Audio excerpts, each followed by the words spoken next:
President Trump is meeting with a group of state attorneys general right now at the White House. It comes as the president and 18 states are now throwing their support behind a Texas lawsuit. That suit is seeking to overturn the election results in 4 battleground states. States have until 3 p.m. Eastern today to respond. Chief White House correspondent John Roberts is live for us outside the White House. John. Harris, good afternoon to you. 12 Republican state attorneys general joining the president for lunch today. This meeting was scheduled before Texas State Attorney General Ken Paxton filed a suit challenging the election results in 4 states with the Supreme Court. Paxton was here today, as were the attorneys general of 10 other states who have joined that case. The latest one joining just today being Arizona. President Trump himself also joining that case in a statement put out by the campaign last night saying, quote, the president intervened because his rights as a candidate are affected by the defendant state's failure to follow and enforce state election laws during the 2020 election. This is a case that the nation is going to be watching very closely because it's thought that it may have the best chance of anything so far of being accepted by the Supreme Court, because this is Texas seeking relief from other states. It goes right to the Supreme Court and does not make its way through the lower courts first.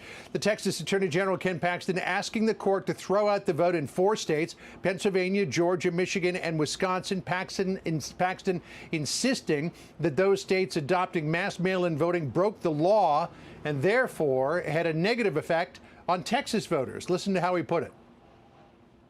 It seemed wrong to us that my voters are now disenfranchised in a national election where other states didn't follow state law. In this case, these states had different rules in different counties favoring one candidate over another, and we don't know now how credible those mail-in ballots were. So what is Paxton asking for? He's asking the Supreme Court to throw out the results of the vote in those 4 states, and rather than seating electors on Monday to vote for president, throw all of that over to the legislatures in those states to determine which electors should be seated, electors for President Trump or electors for Joe Biden.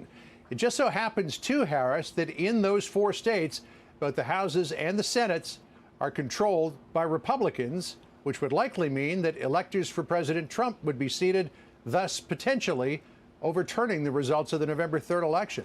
We'll see how this goes before the Supreme Court. As you mentioned, the defendant states have to file briefs by 3 o'clock this afternoon. We may get word from the court as to whether or not it will accept the case later on today. Yeah, another big day in this whole process we're covering. John Roberts, thank you very much.